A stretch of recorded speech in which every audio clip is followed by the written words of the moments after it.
Eu queria convidá-los a abrir a Palavra de Deus na segunda carta de Paulo aos Coríntios, no capítulo 2, e nós vamos ler a partir do verso 14, iremos até o capítulo 14.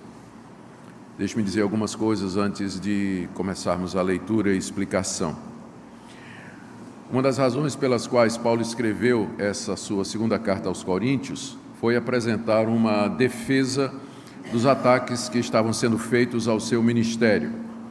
Durante a ausência de Paulo da cidade de Corinto, depois que ele havia plantado a igreja ali, penetraram na comunidade cristã alguns mestres oriundos de Jerusalém, provavelmente, trazendo cartas de recomendação das autoridades judaicas e se apresentando como verdadeiros ministros, apóstolos e pregadores da parte de Jesus Cristo. E a mensagem deles era a mensagem dos judaizantes, é a mesma mensagem que a gente encontra Paulo combatendo na carta aos Gálatas, por exemplo, e que está por detrás também da carta aos Romanos. Ou seja, esses mestres estavam dizendo que o caminho para a salvação não era somente a fé em Jesus Cristo, mas você tinha que guardar as obras que Moisés havia recomendado na lei. Então, além de crer em Jesus, você tinha que se circuncidar, você tinha que guardar a dieta religiosa dos judeus, aqueles animais proibidos e animais permitidos que estão lá no livro de Levítico, e também observar as datas do calendário sagrado dos judeus, as festas, os dias de sábado, lua nova e assim por diante. Ou seja, vocês seriam salvos somente se comprassem o pacote todo. Não era somente a fé em Cristo, como Paulo tinha ensinado. Mas, além disso, vocês tinham que se tornar praticantes do judaísmo. E esses homens, além de ensinar essa mensagem, eles atacavam a autoridade de Paulo, mais ou menos dizendo aos coríntios que eles tinham sido enganados. Paulo era um ex-judeu, Paulo havia traído a fé no judaísmo, ele pregava contra a lei, ele pregava contra o templo, ele ensinava os judeus a não circuncidarem os seus filhos. Isso é o que os falsos mestres estavam dizendo à igreja de Corinto na ausência de Paulo. E Paulo era movido por outras intenções. O alvo de Paulo não era a glória de Deus e nem a salvação dos seus ouvintes. O que Paulo queria era começar igrejas para ter um sustento financeiro. Em outras palavras, Paulo era um mercenário. Era um desqualificado, ele se apresentava como apóstolo, mas ele não fazia parte dos 12 originais que haviam sido chamados por Jesus, Judas tendo sido substituído por Matias, e, portanto, a igreja de Corinto não deveria ter mais qualquer relação com o apóstolo Paulo. Então a coisa chegou a esse ponto nessa igreja. E lembre que a igreja de Corinto foi fundada pelo apóstolo Paulo. Entretanto, a gente sabe que nem sempre uma igreja reflete aquilo que o seu fundador é. Com frequência, os problemas numa igreja têm muita ver, mas às vezes a igreja é complicada mesmo, como era a igreja de Corinto, que teve o melhor de todos os pastores, que foi o apóstolo Paulo, o que nos alerta a não colocar culpa nos problemas da igreja, sempre na liderança, porque nem sempre é só a liderança, às vezes é o povo mesmo. O povo de Corinto era complicado, e é o povo que mais deu dor de cabeça ao apóstolo Paulo, depois da igreja ter sido fundada. Então, depois de uma visita dolorosa que ele fez a Corinto, onde tentou resolver esses assuntos, não foi bem acolhido, Paulo escreve essa carta que nós conhecemos como sendo a segunda carta, onde ele, em parte, ele se defende das acusações que haviam sido feitas, ou dos questionamentos que estavam sendo feitos por esses falsos mestres, e as comparações que eles estavam fazendo entre o ministério glorioso de Moisés, toda aquela pompa, glória revelada no Antigo Testamento, com a simplicidade do apóstolo Paulo, um homem que apanhava em toda a cidade que ele ia, quando não ia preso, era expulso, chicoteado, apedrejado até a morte. Como é que esse homem podia ser de Deus? Como é que Deus trataria um servo seu dessa maneira? Então, Paulo responde essas coisas aqui na segunda carta que ele escreve. Ele também expressa alegria porque, em parte, os coríntios haviam seguido algumas das orientações que ele tinha dado na primeira carta, especialmente no que diz respeito à disciplina de um membro faltoso, que é mencionado na 1 Coríntios capítulo 5, e tratado aqui nessa carta na sequência. Então, o que eu quero ver com vocês é a defesa que Paulo faz do seu ministério diante dessas acusações, diante desses questionamentos. Então, na verdade, ele começa a fazer a sua defesa em meados do capítulo 2, e ele vai até o capítulo 5, mais ou menos. Então, eu não pretendo cobrir tudo o que ele está dizendo, é claro, vou apenas pegar as 4 primeiras defesas que Paulo faz, os 4 argumentos que ele usa em sua defesa. Começando do primeiro aí, que está do verso 14 até o verso 17 do capítulo 2, que nós iremos ler agora. Graças, porém, a Deus que em Cristo sempre nos conduz em triunfo e por meio de nós manifesta em todo lugar a fragrância do seu conhecimento. Porque nós somos para com Deus o bom perfume de Cristo, tanto nos que são salvos como nos que se perdem. Para com estes, cheiro de morte para a morte, para com aqueles, aroma de vida para a vida. Quem, porém, é suficiente para essas coisas? Porque nós não estamos, como tantos outros, mercadejando a palavra de Deus. Antes, em Cristo é que falamos na presença de Deus, com sinceridade e da parte do próprio Deus. Ao que Paulo está reagindo aqui? Ele está reagindo aqui à crítica que era feita a ele, de que ele, com frequência, tinha a sua mensagem rejeitada nos lugares em que ele pregava, especialmente entre o povo judeu. E, de fato, isso é verdade. Basta ler o livro de Atos. De quantas cidades Paulo não foi expulso? Em quantos lugares os judeus se movimentaram contra ele, alvoroçando as autoridades e a população? Em Filipos ele foi preso. Em outros lugares ele foi deixado como morto depois de ter sido apedrejado. Então, isso estava sendo usado contra ele como uma prova de que ele não era de Deus. Porque se ele fosse de Deus, o povo de Deus, que eram os judeus, teria aceitado a mensagem dele. Paulo teria mais resultados. Paulo responde dizendo que o sucesso do ministério de uma pessoa, de um pastor, no caso dele, não se mede somente pela aceitação, porque o Evangelho tem 2 objetivos. Primeiro, é o caminho de Deus para salvar aqueles que serão salvos, os eleitos, e também é usado por Deus para endurecer e condenar aqueles que se perderão. E ele usa aqui a figura do triunfo romano para explicar isso aqui. Ele usa a figura do triunfo romano. O que era o triunfo romano? Era aquele momento em que o general vitorioso, ele entrava na sua cidade, depois de ter ganhado uma batalha, e na sua carruagem, com a coroa de louros na cabeça, atrás de si vinham os prisioneiros, aqueles que ele tinha vencido no combate, amarrados, presos, caminhando atrás da carruagem. Então ele entrava numa procissão triunfal na cidade, e a multidão, de um lado e de outro, aplaudia, batia palmas, apupava o general, o capitão, quem quer que seja, o comandante, não é? Dando gritos de alegria, e jogavam flores. O perfume daquelas flores, o general aspirava aquilo era cheiro de vida para vida, era cheiro de vitória. Mas o mesmo cheiro que era cheiro de vida para vida, os prisioneiros, quando cheiravam aquilo, diziam: a nossa morte está chegando, porque o próximo passo era a execução deles. Olha como Paulo faz a comparação. Verso 14: graças, porém, a Deus, que em Cristo sempre nos conduz em triunfo. O meu ministério, diz o apóstolo Paulo, é sempre triunfante, e por meio de nós manifesta em todo lugar o cheiro, a fragrância do seu conhecimento. Da mesma forma que aquelas flores, elas exalavam um perfume que manifestava a vitória do comandante, Paulo diz: o meu ministério é semelhante. Através de mim, Deus manifesta a fragrância, o cheiro, o bom perfume de Cristo. Verso 15: porque nós somos para com Deus o bom perfume de Cristo, tanto nos que são salvos, como nos que se perdem.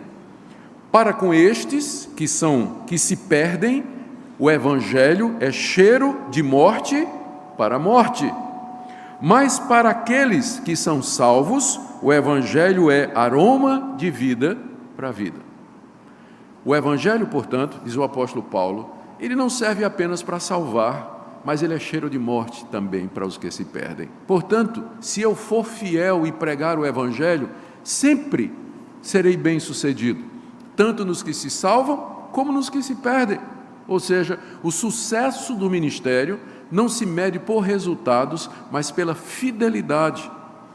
E porque Paulo era um ministro fiel, ele estava consciente que a sua pregação produzia os efeitos que estavam na mão de Deus. Deus salvaria quem ele quisesse e Deus condenaria quem ele quisesse. O Evangelho também serve para condenar, para que no dia do juízo a pessoa seja responsabilizada. Um dia você ouviu o Evangelho, você passou a sua vida toda ouvindo o Evangelho e você endureceu o seu coração, então você vai ser condenado por isso. Ou seja, o Evangelho serve aos dois propósitos. Por isso, o ministro fiel, ele sempre é levado em triunfo.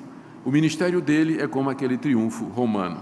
Aí Paulo pergunta no final do verso 16, mas quem é suficiente para isso? Você saber que a vida eterna de uns e a perdição eterna de outros está ligada à sua fidelidade no ministério. É uma responsabilidade muito grande. Paulo pergunta então, quem é suficiente para esse tipo de coisas? E no verso seguinte, ele apresenta então a sua defesa.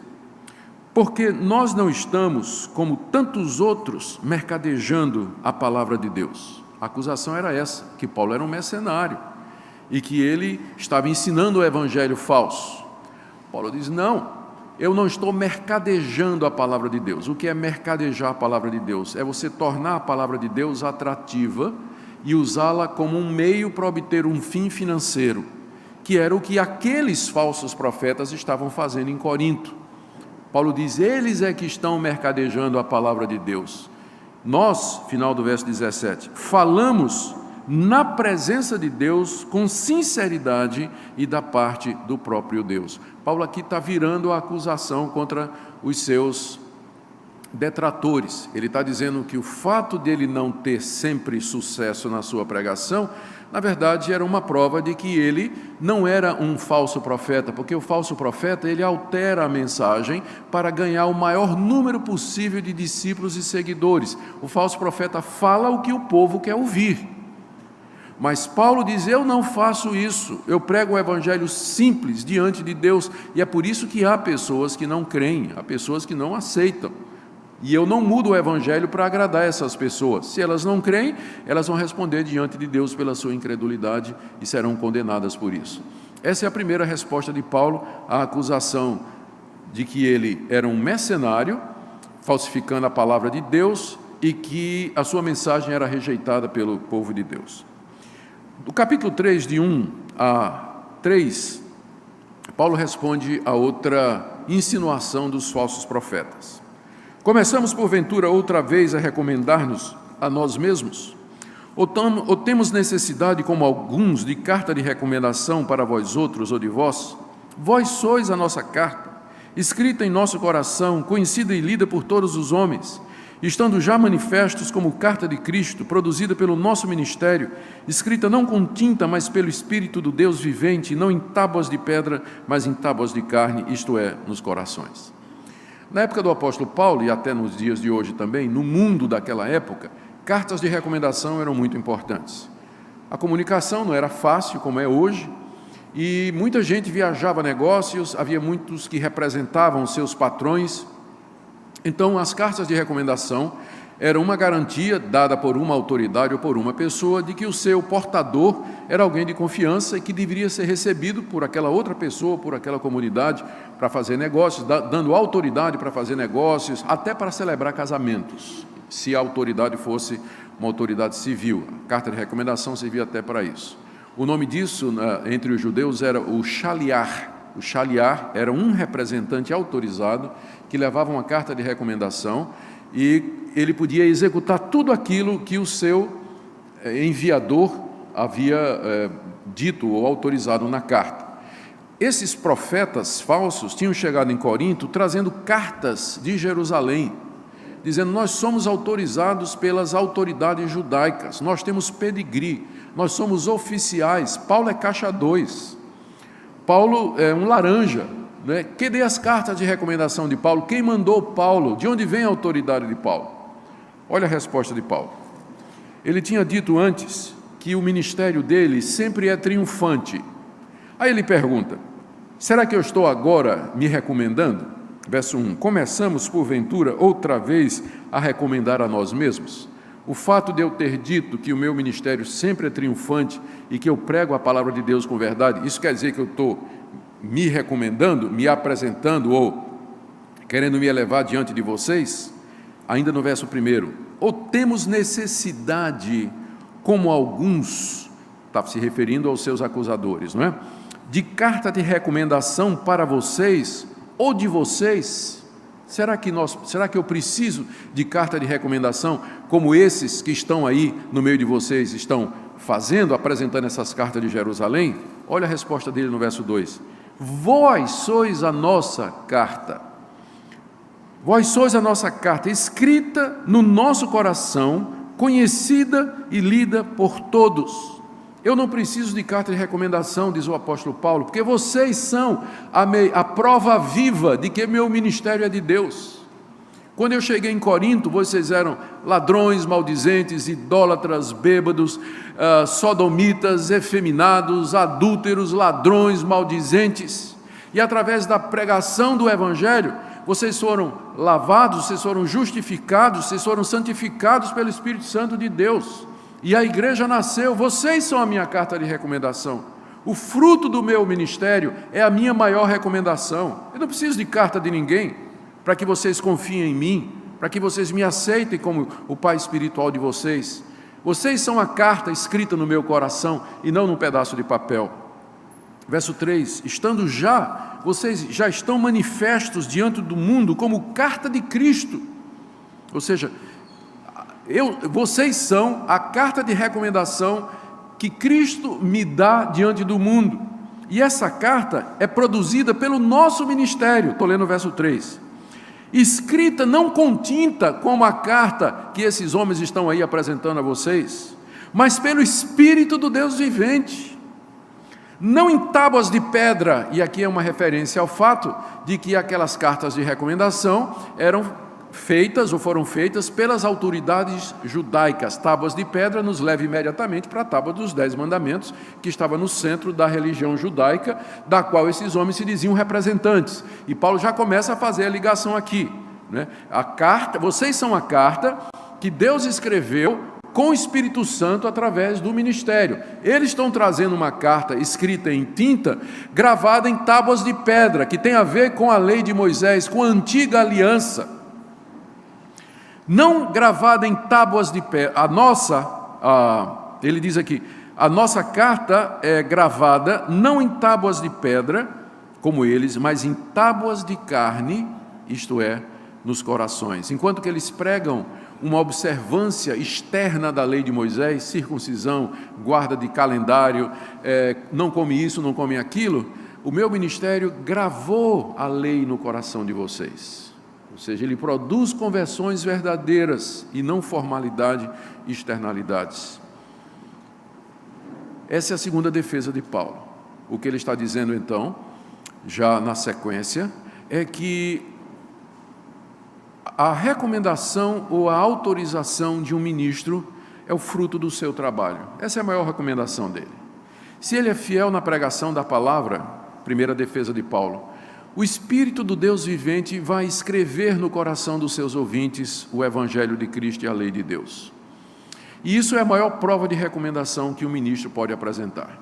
Acontece que às vezes alguém quer se impor, quer alcançar pontos ou postos de liderança, mas o que é que ele tem para apresentar em termos de fruto? O que é que ele tem para apresentar em termos de ministério? Que carta de recomendação ele vai trazer? Por isso que nós precisamos ter muito cuidado na hora de colocar pessoas em posição de autoridade ou de liderança ou de receber líderes nas nossas comunidades e nas nossas igrejas. Não é porque eles vêm recomendados por autoridades humanas que eles são de fato servos de Deus. mas nós temos que ver a vida dele, nós temos que ver o fruto do seu ministério, que tipo de resultados a sua pregação, o seu pastorado, o seu cuidado pelas ovelhas produziu. Terceira defesa de Paulo está aí do verso 4 até o verso 6, e ele aqui está dizendo que a confiança que ele tem, porque ele está falando ousadamente aqui, mas essa confiança não é uma confiança que é baseada nele, mas é uma confiança que vem do próprio Deus e que está alicerçada no fato de que o ministério de Paulo é o ministério da nova aliança, em contraste com o ministério dos judaizantes, que era o ministério da antiga aliança. E com isso ele vai abrir o caminho para a discussão do ponto 4, que é onde eu quero chegar nessa manhã. Mas vamos ver então do verso 4 até o verso 6. E é por intermédio de Cristo que temos tal confiança em Deus, a confiança de dizer isso que ele acabou de dizer, que o meu ministério, ele gravou pelo Espírito de Deus, aliás, o Espírito de Deus, pelo meu ministério, gravou no coração de vocês a lei de Deus, e vocês, portanto, são a maior recomendação que eu poderia ter. Alguém pode dizer, mas Paulo, que confiança é essa, não é? Que confiança você está tendo?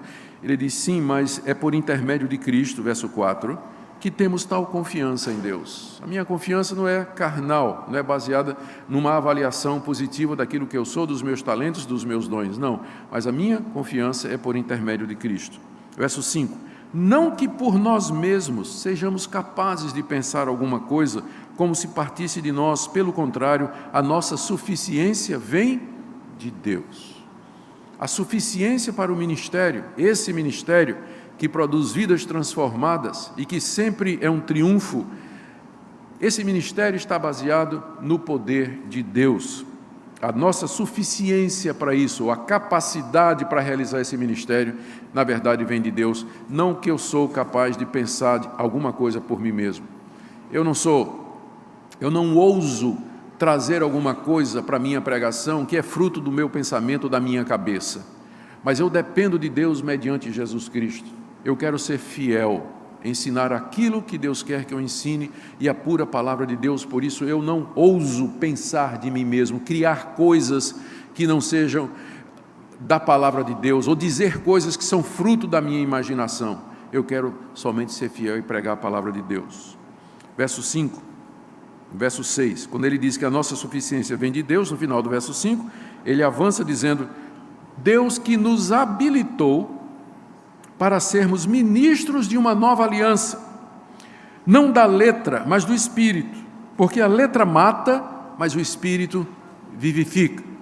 A confiança de Paulo é que ele sabia que Deus o havia habilitado para ser ministro de uma nova aliança, que era superior à antiga aliança e que está no Antigo Testamento, e que foi celebrada com base no sacrifício de animais, simbolizada na entrega da lei, e cumprida através do princípio da obediência traz bênção e a desobediência traz maldição, que funciona em todo o Antigo Testamento para os judeus.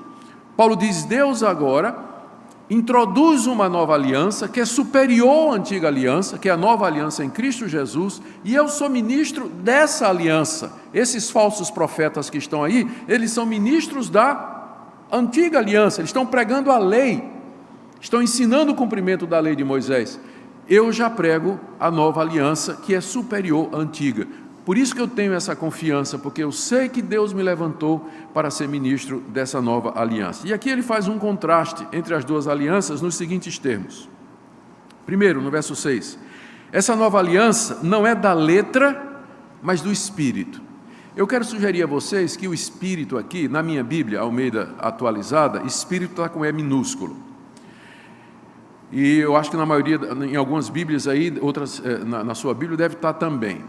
Algumas outras traduções já traduziram com E maiúsculo, porque a referência aqui é ao Espírito Santo de Deus, como nós veremos em seguida. Por que você me pergunta, por que os tradutores então traduziram Espírito Santo com o Espírito aqui com E minúsculos? É porque em grego não tem maiúsculo ou minúsculo.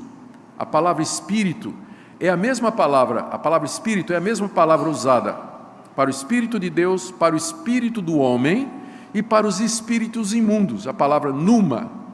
E ela não, quando se refere ao Espírito Santo, não é com um pi maiúsculo, porque não existe isso de capitalizar nomes próprios na língua grega. É tudo minúsculo. Então, vai depender do tradutor entender a que espírito o autor bíblico está se referindo. Se ele entender que espírito aqui se refere ao Espírito Santo, ele traduz com E minúsculo, porque em português a gente capitaliza, né, começa palavras que se referem a nomes próprios com maiúsculo. Então, os nossos tradutores aqui colocaram no minúsculo, porque entenderam que está falando do Espírito aqui como um princípio contrário ao que é material. Mas eu entendo que aqui Paulo está falando do Espírito Santo. Então, deveria ser com E maiúsculo. E isso, para mim, está claro, à medida que a gente prossegue no texto.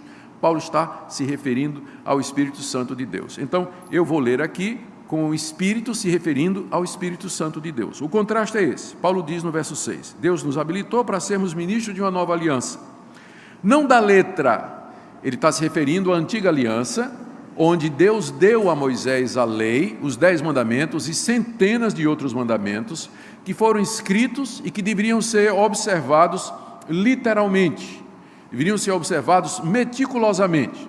Então, na antiga aliança, a salvação e o evangelho estavam representados através da salvação, através da entrega da lei.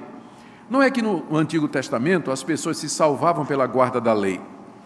As pessoas no Antigo Testamento não se salvavam guardando a lei, elas se salvavam crendo na eficácia dos sacrifícios que eram feitos no templo de animais puros, cujo sangue era derramado pelos seus pecados e que prefigurava o Messias.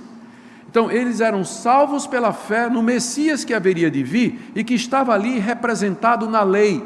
A lei mandava matar animais, a lei ordenava o ministério dos sacerdotes, o ministério dos levitas, todo o mobiliário do templo, todos os rituais. Então, o evangelho estava no Antigo Testamento, mas tipicamente em sombras debaixo da lei, que Paulo então se refere como sendo letra. Quando ele fala letra, ele está se referindo à antiga aliança mediada por Moisés.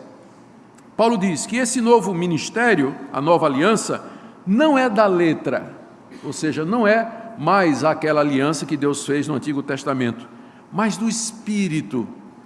Ela é caracterizada, essa nova aliança em Cristo Jesus, e que Jesus celebrou na noite em que foi traído, dizendo, esse é o sangue da nova aliança, esse é o sangue da nova aliança, o meu sangue, o sangue da nova aliança. Essa nova aliança é a aliança em que o Espírito de Deus é o princípio ativo, dinâmico, onde ele atua poderosamente, gravando no coração a palavra de Deus, como ele havia mencionado antes. Você nota que o Espírito Santo é quem aparece no contexto, né? Ele já tinha mencionado o Espírito Santo como sendo aquele que escreve no coração a lei de Deus. Então, o ministério dele é o ministério do Espírito. Através da pregação do Evangelho, o Espírito de Deus grava no coração do salvo a vontade de Deus, a lei de Deus, ao contrário da antiga aliança, onde via todas aquelas externalidades. Aí ele continua, porque a letra mata. Ou seja, se um judeu no Antigo Testamento, ele quisesse se salvar observando os preceitos da lei, ele na verdade morreria, porque ele nunca seria capaz de cumprir todos os mandamentos. Ele não seria capaz. Então, uma leitura do Antigo Testamento literalista, sem a graça, sem compreender Cristo no Antigo Testamento, ela vai produzir morte. Mas o Espírito de Deus, ele vivifica, ele abre os olhos, ele mostra a Cristo, mostra que o caminho de Deus é a salvação mediante o sacrifício de Cristo Jesus. Aqui eu aproveito, já que eu tenho alunos de hermenêutica aqui, para lembrar uma regra muito importante de interpretação bíblica. Aliás, são as 3 principais regras de interpretação bíblica, eu vou dizer para vocês agora. Primeira, olhe o contexto. Segunda, olhe o contexto. Terceira, olhe o contexto. Muita gente usa essa expressão, é muito popular no meio evangélico, o pessoal dizer, a letra mata e o Espírito vivifica, como se Paulo estivesse fazendo um contraste entre doutrina e plenitude do Espírito Santo. É só você ler o contexto e você vai ver que o contraste não é entre doutrina e plenitude do Espírito Santo, mas é entre a antiga aliança e a nova. E o pessoal usa essa passagem para dizer assim, não estude mais não, irmão. Se você for estudar muito, a letra mata. Você está lendo muita teologia, a letra mata. Não é?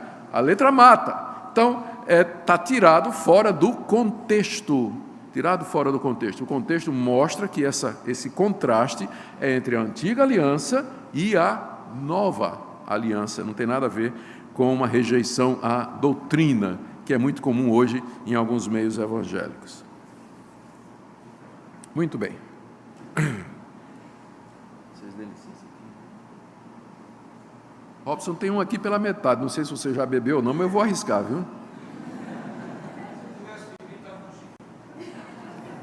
Teria tido uma unção, né? Especial aqui. Muito bem.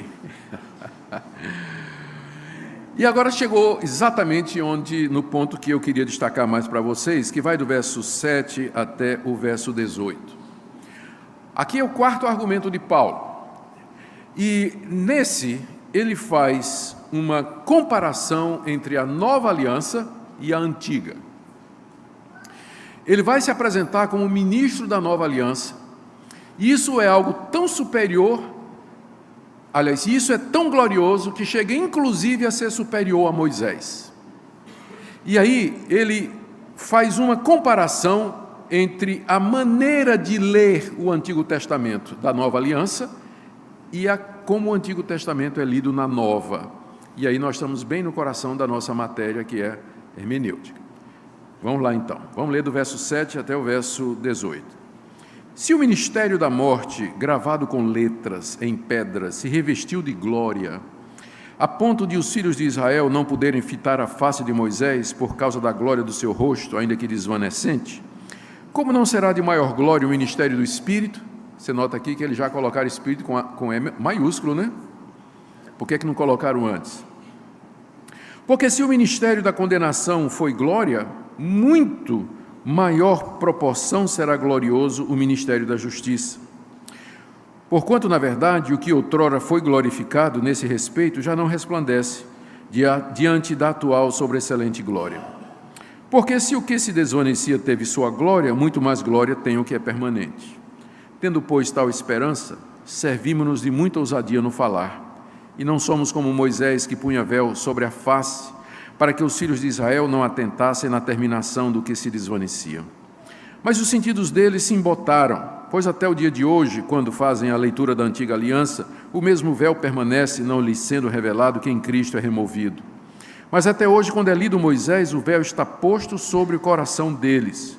Quando, porém, algum deles se converte ao Senhor, o véu lhe é retirado. Ora, o Senhor é o Espírito, e onde está o Espírito do Senhor, aí há liberdade. E todos nós, com o rosto desvendado, contemplando como por espelho a glória do Senhor, somos transformados de glória em glória na sua própria imagem, como pelo Senhor, o Espírito. O que Paulo está respondendo aqui ele está fazendo duas coisas praticamente. Primeiro, ele está dizendo que a glória da nova aliança, celebrada em Cristo Jesus, da qual ele é ministro, é superior à glória da antiga aliança, que foi celebrada em Moisés, e que já se desvaneceu e que já passou. Portanto, os coríntios não deveriam dar atenção àqueles falsos profetas, porque eles eram ministros de uma dispensação que já passou e cuja glória já desvaneceu. O que está em vigor agora é a nova aliança em Cristo, a aliança do Espírito, da qual Paulo é o pregador e o representante aqui. Segunda coisa que Paulo está falando aqui é dando também uma resposta para o fato de que os judeus aos quais Paulo pregava não aceitavam a pregação da nova aliança, que eu já mencionei na minha introdução. Onde Paulo chegava e pregava, os judeus rejeitavam. Uns poucos se convertiam, Paulo ia para os gentios, mas o povo de Deus mesmo, do Antigo Testamento, Israel, ele não quis a mensagem do Evangelho, especialmente pregada pelo apóstolo Paulo. Ele dá uma resposta aqui. O que Paulo vai usar aqui para fazer a sua argumentação é uma passagem do Antigo Testamento que os judeus conheciam muito bem, que está lá em Êxodo capítulo 34, que é o relato da descida de Moisés do Monte Sinai, depois de passar 40 dias e 40 noites na presença de Deus, recebendo a lei que seria celebrada como sinal da aliança. Lá o texto de Êxodo 34 diz que quando Moisés desceu do monte, o seu rosto brilhava. A glória de Deus se refletia no rosto de Moisés. E o brilho era tão intenso que Moisés colocou um véu, já que ninguém podia olhar para ele por causa do brilho. Moisés então coloca um véu para cobrir o seu rosto, para que ele pudesse então se comunicar com os filhos de Israel. Paulo toma essa passagem e dá uma interpretação que os judeus não esperavam. A interpretação de Paulo é que Moisés colocou o véu por um outro motivo. Moisés logo percebeu que aquela glória, o brilho do seu rosto, cada dia diminuía um pouco. A glória estava desvanecendo. Então ele cobriu o rosto para que os filhos de Israel não percebessem que a glória daquela aliança estava desaparecendo. E aí Paulo faz uma aplicação. Aquele mesmo véu que estava no rosto de Moisés é o mesmo véu que está no rosto dos judeus hoje, quando eles se reúnem para ler a lei do Antigo Testamento, eles não conseguem entender o seu significado, que é Cristo. É isso que Paulo está fazendo aqui. Parece complexo, não é? Pois é mesmo. Nós estamos falando do apóstolo Paulo. Então, vamos ver aqui, então, em detalhes o texto outra vez. Depois que eu dei esse pano de fundo, eu creio que agora vai ficar mais fácil vocês entenderem o que é que ele está dizendo aqui. No verso 7, ele está fazendo, do verso 7 até o verso 11, ele faz a comparação entre a antiga aliança de Moisés e a nova em termos de glória. Verso 7, se o ministério da morte, porque a lei que foi dada no Antigo Testamento, ela exige a morte do transgressor. Então Paulo chama ministério da morte. Se o ministério da morte, gravada com letras em pedra, se referindo àquelas 2 tábuas da lei contendo os 10 mandamentos, se revestiu de glória a ponto de os filhos de Israel não poderem fitar a face de Moisés, o que é que ele está dizendo aqui? Ele está dizendo o seguinte, presta atenção. Se o ministério da lei trazida por Moisés teve uma glória tão grande que os israelitas não podiam nem olhar para a cara de Moisés, pergunta Paulo, no verso 7, no verso 8, como não será de maior glória o ministério do Espírito? Se o ministério da antiga aliança foi tão glorioso que era impossível olhar para a cara de Moisés, imagine a glória da nova aliança. Imagine a glória do ministério do Espírito Santo, que ministra diretamente aos nossos corações, que revela as coisas de Deus, que grava a lei de Deus no nosso coração. Ele continua a comparação no verso 9. Se o ministério da condenação foi glória, em muito maior proporção será glorioso o ministério da justiça. No Antigo Testamento, a lei foi dada para condenar. Não faça isso, não faça isso, não faça isso, não faça isso, faça isso, faça isso, faça isso. Depois de ler os 10 mandamentos, o verdadeiro israelita ia dizer, estou perdido. Se para salvar eu tenho que guardar tudo isso, eu não consigo. Era o ministério da condenação. Entretanto, ele veio com glória.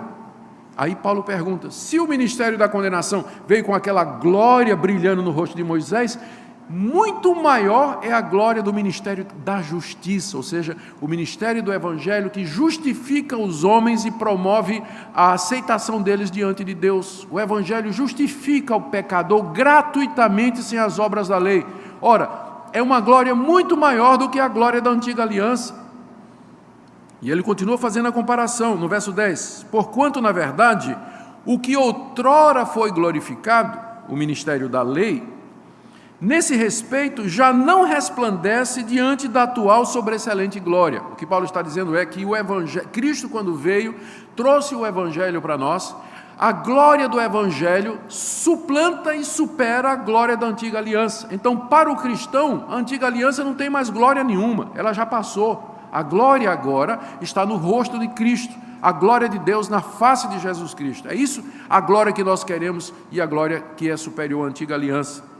Verso 11, porque se o que desvanecia teve a sua glória, a antiga aliança era desvanecente, ela era provisória.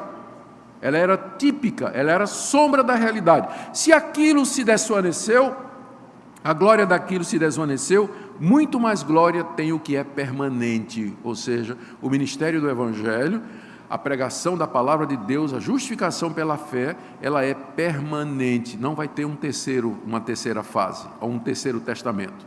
Já teve o antigo e tem o novo, o último é final, definitivo. Ora, se o que era temporário teve glória, imagine qual é a glória do permanente, do final, do definitivo.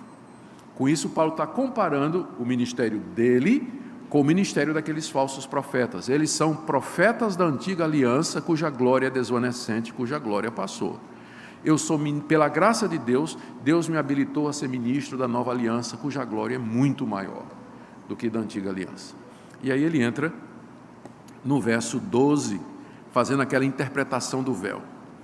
Tendo, pois, tal esperança, servimos-nos de muita ousadia no falar, porque Paulo está sendo ousado, ele está se comparando com quem? Com Moisés, não é? Está se comparando com Moisés, está dizendo que a glória é maior, não é?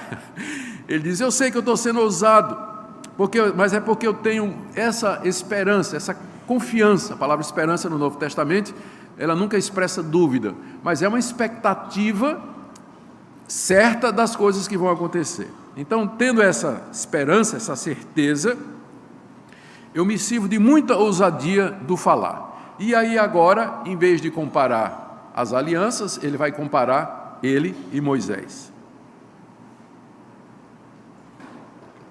Ele diz no verso 13, não somos como Moisés. Quando ele diz não somos, quer dizer, ele não é, né? Ele está usando o plural aí por estilo, embora ele esteja associado com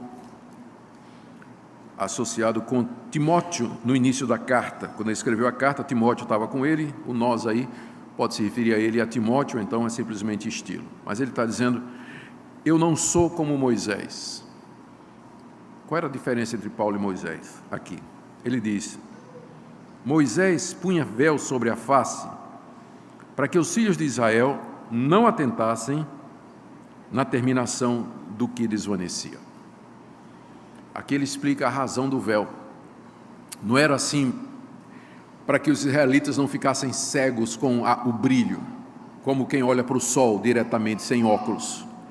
Não, mas era para ocultar o desaparecimento gradual daquela glória. Cada dia o rosto de Moisés brilhava menos um pouquinho.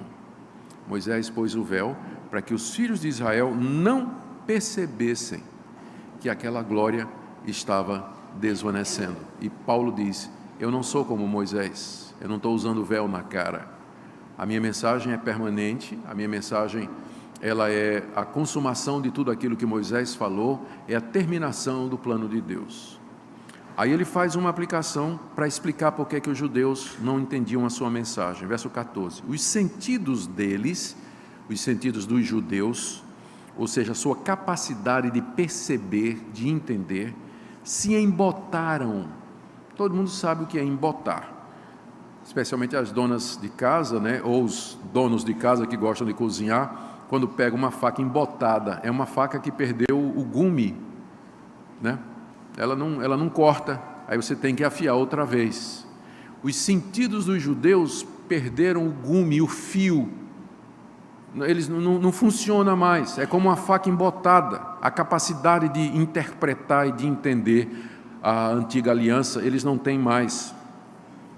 Paulo explica no verso 14, pois até o dia de hoje, desde o tempo de Moisés até hoje, quando fazem a leitura da antiga aliança, Paulo está se referindo ao fato que todos os sábados os judeus iam para as sinagogas, abriam a antiga aliança e o rabino lia uma parte da lei, dos salmos e dos profetas. Até hoje, Paulo diz, quando eles fazem isso nas sinagogas, o mesmo véu permanece, só que não na cara de Moisés, mas na cara deles. Aquele véu de Moisés passou para eles. Ele está falando, os meus alunos vão entender, alegoricamente, não é?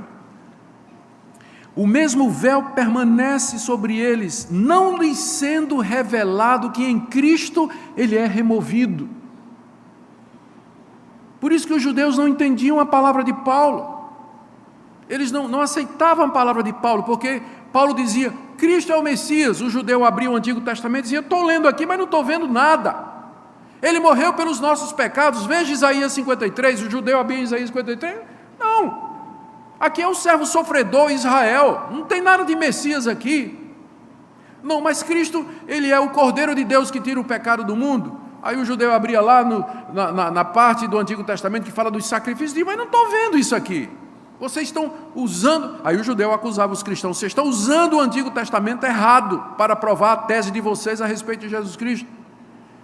E Paulo explica: vocês sabem por que é que eles fazem isso? Porque aquele mesmo véu que ocultava a verdade sobre a antiga aliança, que estava sobre Moisés, está no rosto dos judeus até o dia de hoje. Eles leem o Antigo Testamento e não percebem Cristo no Antigo Testamento. Eles não veem Cristo no Antigo Testamento, porque esse véu está sobre eles. Eles não percebem isso. Verso 15: até hoje, quando é lido Moisés nas sinagogas, o véu está posto sobre o coração deles. E essa é a verdade a respeito do endurecimento da nação de Israel. O véu de Moisés está sobre o coração deles. E eles não conseguem perceber a realidade de que a antiga aliança passou. É isso que eles não conseguem ver. Que a antiga aliança, a glória, passou. E por isso que eu também não consigo entender como é que tem evangélico hoje, na nova aliança, depois de Cristo ter vindo, cumprido tudo que está no Antigo Testamento. Tem cristãos hoje que valoriza a Arca da Aliança. Tem igreja onde eles entram com a Arca da Aliança no culto. Candelabro de Israel, pastor vestido de rabino com quipá e estola. Fizeram até um templo de Salomão em São Paulo. Gente, parece que o véu está no coração dos cristãos, que não viram que a glória da antiga aliança passou. Tem que chamar Jesus de Yeshua HaMashiach.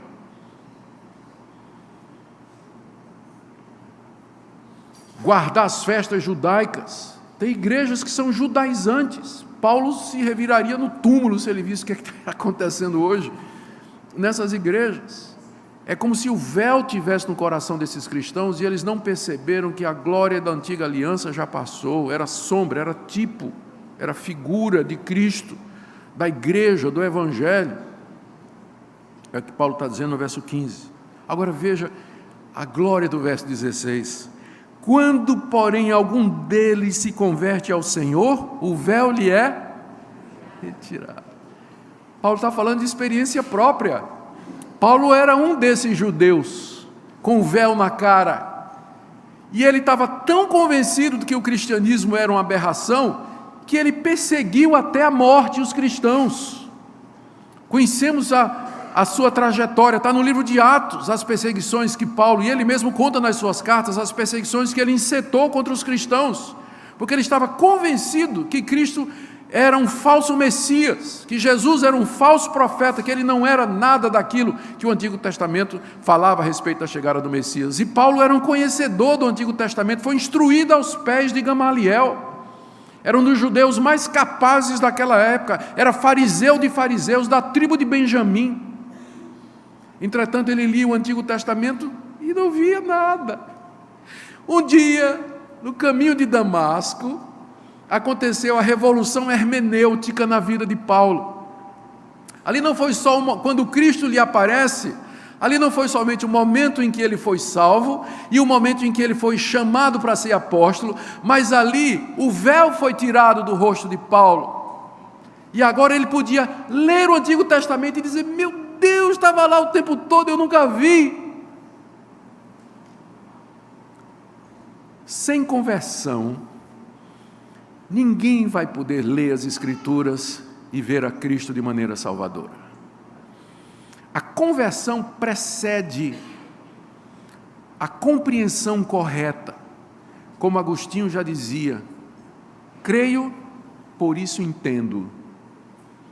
Primeiro Deus tem que mudar a sua mente e o seu coração, para que você possa ler a Bíblia da maneira correta. Você pode argumentar o tanto que você quiser com uma pessoa, mas se Deus não tirar o véu do coração dela, ela não vai entender bulhufas do que você está dizendo. Não vai entender assim. Ela não vai aceitar bulhufas do que você está dizendo. Nada. Ela vai olhar e não vai ver nada. Mas quando Deus converte o coração de um pecador, os seus olhos se abrem. E ele agora pode olhar para o Antigo Testamento e dizer: agora eu estou vendo. É claro, como é que eu nunca percebi antes? A glória de Deus no Antigo Testamento, a glória de Cristo.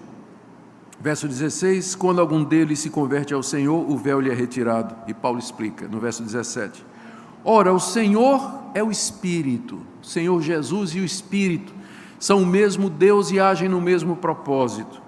E onde está o Espírito do Senhor, aí há liberdade.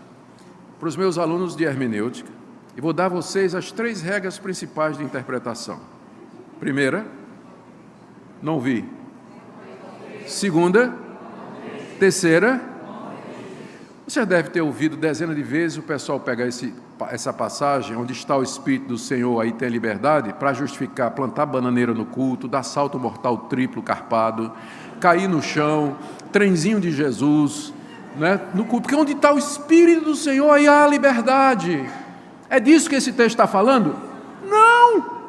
A liberdade aqui é a capacidade, é você estar livre do véu para poder ler o Antigo Testamento e ver Jesus. Não tem nada sobre culto aqui. É só ler o contexto. Isso é ler o contexto. Tem muita gente que acha, né? O culto espiritual é onde o cabra dá pirueta, né? Faz tudo, né? Sai pulando, dançando. Eu tive já algumas igrejas onde eu vi isso acontecer. Eles dizem que é o Espírito Santo. Onde está o Espírito Santo, a gente quebra todas as reservas, né? Os medos e tudo, mas a gente se expressa, faz tudo isso. Mas essa passagem não está falando disso. E a gente não pode dar ao texto um significado que não seja aquele que o autor pretendeu. E o que é que Paulo pretendeu quando ele escreveu isso aqui? Exatamente isso, a liberdade que ele se refere é a liberdade desse véu para você poder olhar e ver Cristo na antiga aliança, que os judeus não podiam ver. E aí ele conclui no verso 18, e todos nós, agora, ao contrário de Moisés, com o rosto desvendado, isso aqui ele está falando dos cristãos, né? Contemplando como por espelho a glória do Senhor. Ele podia ter dito contemplando a glória do Senhor, mas ele colocou por espelho, porque ele sabe que enquanto aqui nesse mundo, essa contemplação é parcial. Contemplando como por espelho a glória do Senhor, somos transformados de glória em glória na sua própria imagem, como pelo Senhor, o Espírito. O que é um cristão? É alguém cujos olhos foram abertos, de cujo coração o véu foi tirado, e que agora ele contempla sem véu a glória de Deus na face de Jesus Cristo. E à medida que ele vê a glória de Cristo, ele é transformado diariamente, mediante a contemplação, o entendimento, a sua confiança, seu apego ao Senhor da glória, que é Jesus Cristo. Diariamente, de glória em glória, há um crescendo na vida cristã, à medida que o cristão avança em anos, em estudo, em conhecimento, relacionamento com Deus, ele vai crescendo de glória em glória, ele vai vendo mais, ele vai entendendo mais, ele começa a ansiar mais pelas coisas de Deus, o seu coração se desapega mais e mais das coisas desse mundo. É por isso que o ministério da Nova Aliança é mais glorioso do que o ministério da Antiga Aliança.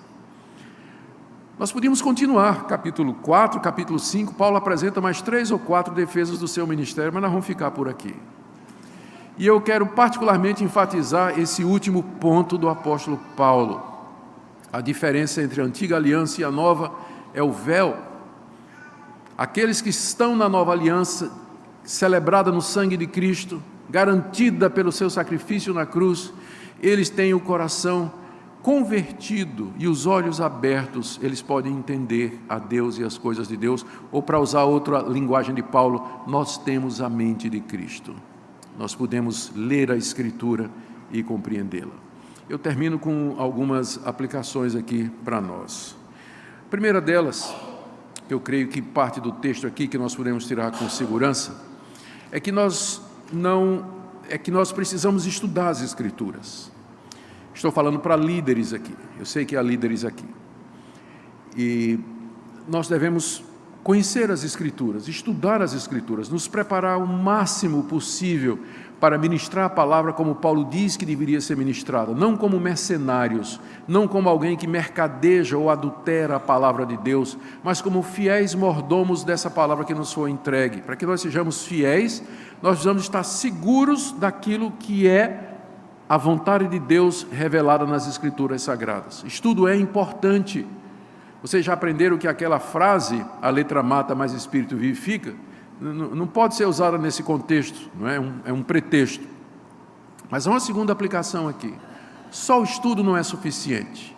Nós precisamos estar em comunhão com o Senhor, o Espírito, e pedir que Ele abra os nossos olhos, pedir que Ele nos ajude a ver a glória de Cristo em toda a Escritura, de Gênesis a Apocalipse, porque Cristo é o centro das Escrituras. Ele é aquele de quem as cronologias fazem referência, os profetas anunciaram, que as instituições apontavam, que personagens da antiga aliança tipificavam. Ele é aquele anunciado nos evangelhos, pregado no livro de Atos, discipulado instituído nas cartas e glória futura anunciada no Apocalipse. Ele é o conteúdo, a forma e a substância de todas as Escrituras. Peça que o Espírito de Deus lhe ajude a ver isso, para que nós preguemos e ensinemos sermões não moralistas, mas cristocêntricos.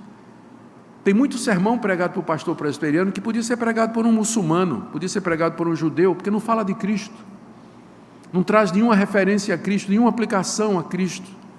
E vocês viram aqui como essa é a principal diferença entre a nova aliança e a antiga, é a capacidade de discernir a presença de Cristo em toda a Escritura. Que Deus nos dê graça e misericórdia para que nós sejamos, irmãos, ministros fiéis, terminando com a pergunta de Paulo: quem é suficiente para essas coisas? Amém.